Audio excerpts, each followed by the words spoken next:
Good morning everyone. I am the reporter of the topic of data types for Excel, and my name is John Lawrence Arguruela. We have the 10 types of data for Excel. Let's discuss it. Number 1, text string. It stores any combination of letters, numbers, and symbols. Used for names, addresses, and alphanumeric data. We have the example of text or string. Dito, ginagamit ito para sa addresses, names, at alphanumeric data, tulad ng mga email, phone numbers, at passwords. Mahalaga to sa data storage dahil kaya niyang mag-handle ng iba-ibang uri ng character combinations. Halimbawa na itong nasa picture, katulad na itong nasa column ng field name, lahat yan ay tinatawag na text. That is the text or string example. Text or string. We have the number 2. It stores numerical values, including integers and decimals, used for calculations and financial data. Dito po, ginagamit po siya kapag nag-i-store po tayo ng numbers, katulad po ng 5, 10, 100, and yung may mga number na merong decimal katulad ng 3.5, 7.25, ganyan po. We use it when we need to do math like adding, subtracting, or for money and prices. Next slide. We have the date or time. In Excel, date and time, data types store dates and times in different formats. These formats help with chronological data analysis, scheduling, and time-sensitive calculations. In Excel, the date or time format is used para mag-store ng mga numerical values na nagre-represent ng petsa at oras. Kahit na date or time ang nakikita natin sa loob ng Excel, numbers pa rin ang ginagamit, integer para sa dates at decimal naman para sa times. Halimbawa, isang buong araw ay isang buong number at ang oras ay bahagi lang ng isang number. Ginagamit ito sa mga calculations tulad ng pagko-compute ng age, due dates o work hours, pati na rin sa financial data. May kita ito sa number section ng home tab. That is the date or time. Kung mapapansin nyo dyan sa example ko is andyan yung mga date as text, date, time, and date time. That is the date or time. We have the Boolean or logical. It stores only two values, true or false, used in logical formulas and decision making. In Excel, the Boolean or logical format is used para mag-store ng dalawang klase lang ng value. True or false.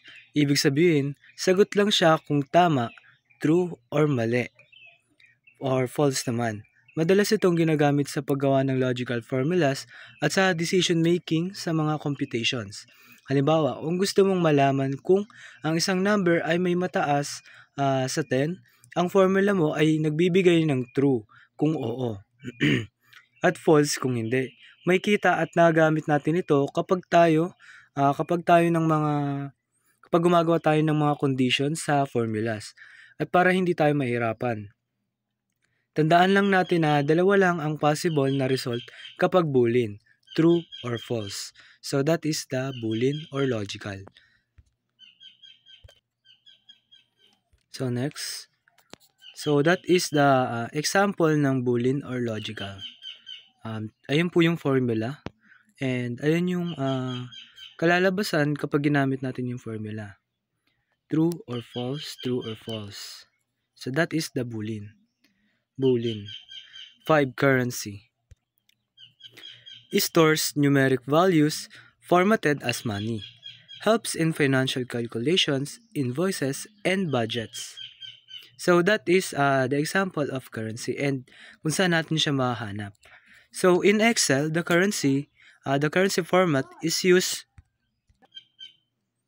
Halimbawa, kung may amount kang 1,000, kapag ginamitan mo ng currency format, lalabas itong 1,000,000 or depende sa currency symbol na pipiliin mo.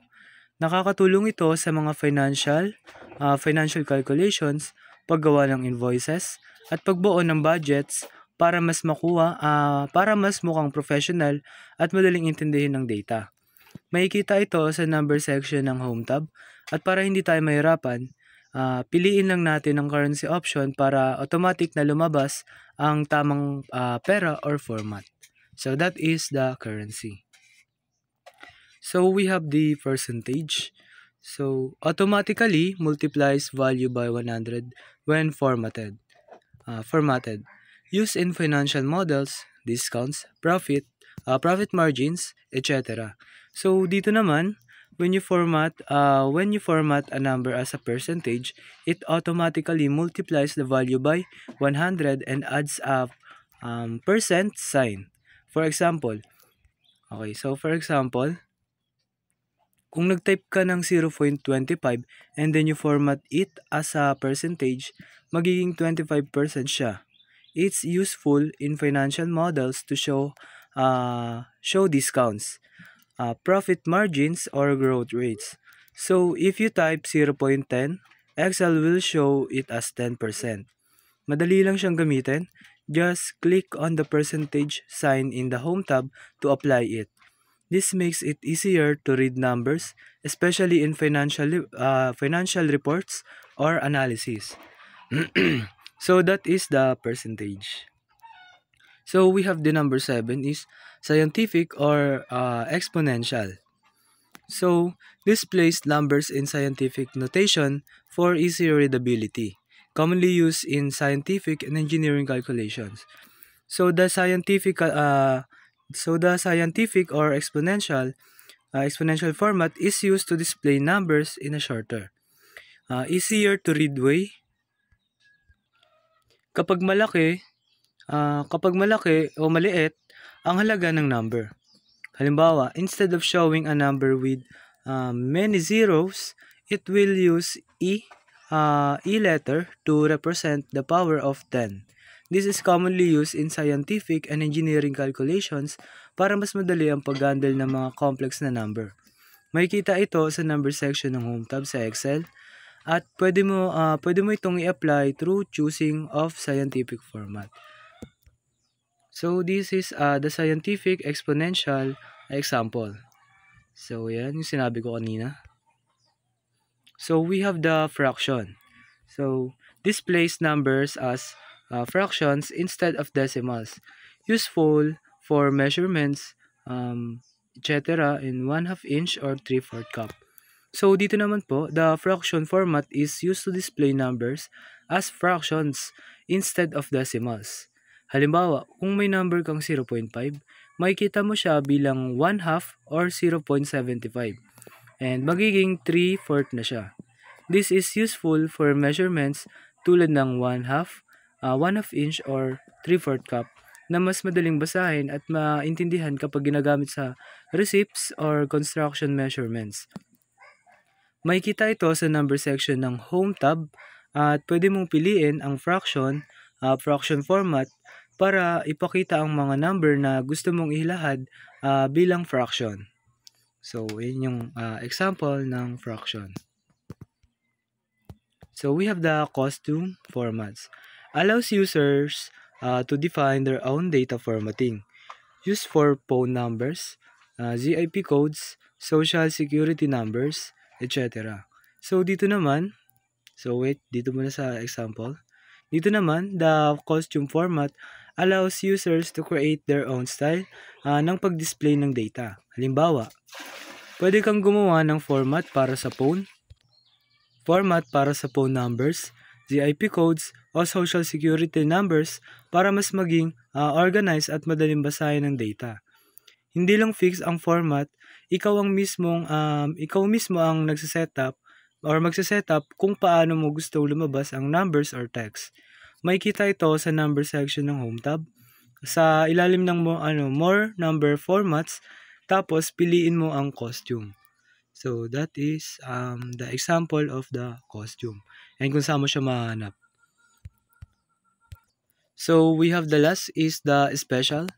Dito naman is the Excel special data type includes formatting for zip codes, phone numbers, and social security numbers or SSNS.